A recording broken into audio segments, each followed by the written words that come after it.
Hello student, मैं नदीम मंसूरी वापिस से आपके सामने लेके आ चुका हूँ फोर्स का लेक्चर नंबर 4, है ना। 5 नंबर 4 या 5 जो भी है, देखते हैं अपन के क्या है।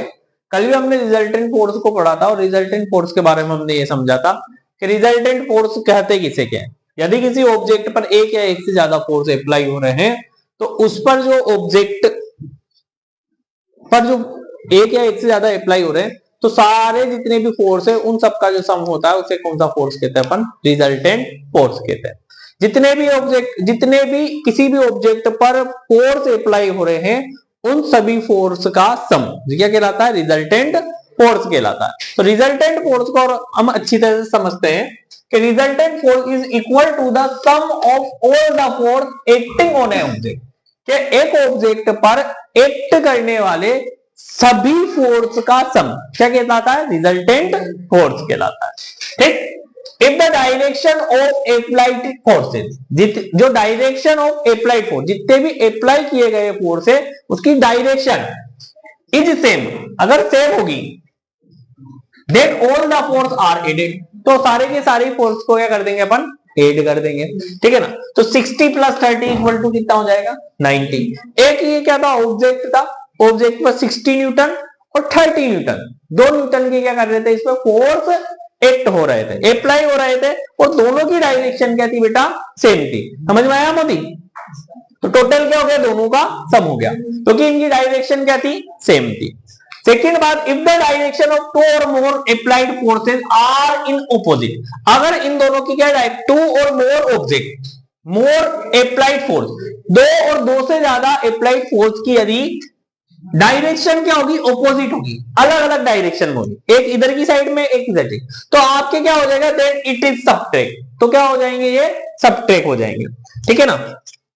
अभी मैंने ऊपर लिखा है सम और अब मैंने लिखा दिया सबट्रैक्ट। तो क्या होता है कि डायरेक्शन की वजह से प्लस और माइनस के साइन आ जाते हैं, तो अपन उसमें ज्यादा फंसे नहीं, इसलिए मैंने डायरेक्टली क्या लिखा दिया? सबट्रैक्ट लिखा दिया कि सबट्रैक्ट कब होगा और आपके एड कब होगा। ठीक है ना।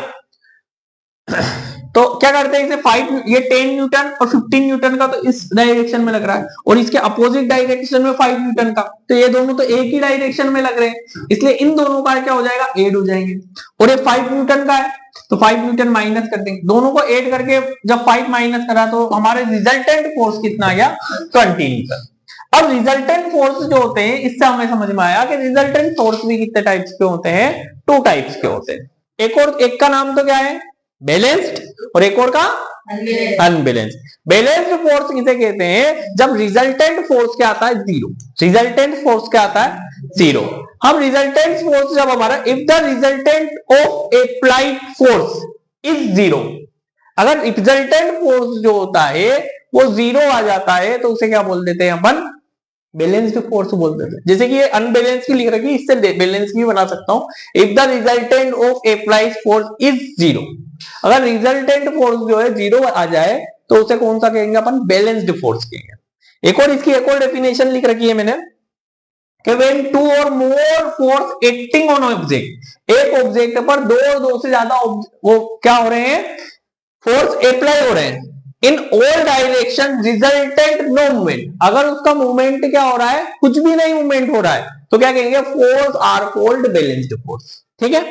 बैलेंस्ड फोर्स में क्या होता है? F1 इक्वल F2, यहां पर दो फोर्स है, एक 20 न्यूटन का फोर्स जो है इस साइड में लग रहा है, इस डायरेक्शन में लग रहा है, और एक इस डायरेक्शन, इसे ईस्ट मान लो, इसे वेस्ट मान लो। ईस्ट वेस्ट दोनों अपोजिट होती है एक दूसरे के, तो अपोजिट डायरेक्शन में क्या हो रहा है? हमारे फोर्स एक्ट हो रहा है। तो इसका जो है ये ऑपोजिट डायरेक्शन में होने की वजह से इसमें से क्या होगा? आपके ये क्या हो जाएंगे? माइनस हो जाएंगे, सबट्रैक्ट हो जाएंगे, तो दोनों ही बराबर थे, इसलिए रिजल्टेंट फोर्स कितना आ रहा है? जीरो।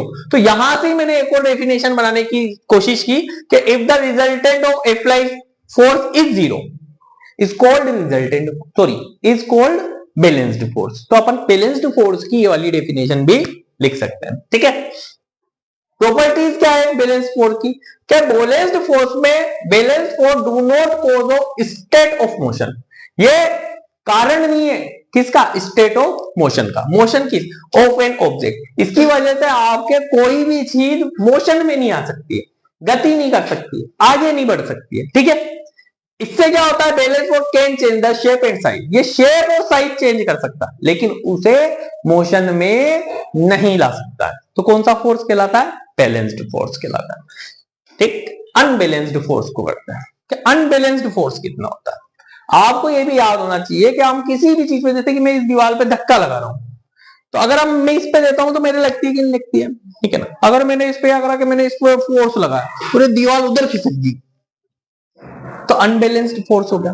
और अगर ये उसी जगह पर है तो बैलेंस्ड फोर्स हो गया। समझ में आई क्या आपके थोड़ी सी? Balance force can change the shape and size, ये बात बता दी। अनबैलेंस्ड फोर्स की वजह बात समझ ला। If the resultant of applied force is greater than zero, अगर resultant of applied force greater than zero, zero से ज्यादा हो, अगर जीरो के बराबर है तो उसे कौन सा फोर्स बोलेंगे अपन, बैलेंस्ड फोर्स। और जीरो से ज्यादा है तो उसे कौन सा बोलेंगे अपन, unbalanced force. The force called unbalanced, इसे कौन सा फोर्स बोल देंगे अपन, अनबैलेंस्ड। अब 30 न्यूटन का जो है हमारे ईस्ट और ये वेस्ट में लग रहा, तो 30 न्यूटन इधर, सॉरी 300 न्यूटन का तो हमारे किधर की साइड लग रहा है, ईस्ट में लग रहा, और 400 न्यूटन का किधर की साइड में लग रहा, वो वेस्ट की तरफ। दोनों ही डायरेक्शन जो है ऑपोजिट है, ठीक है ना। तो ये रिजल्टेंट फोर्स कितना जाएगा, 400 माइनस 300, तो कितना हो जाएगा, 4 न्यूटन।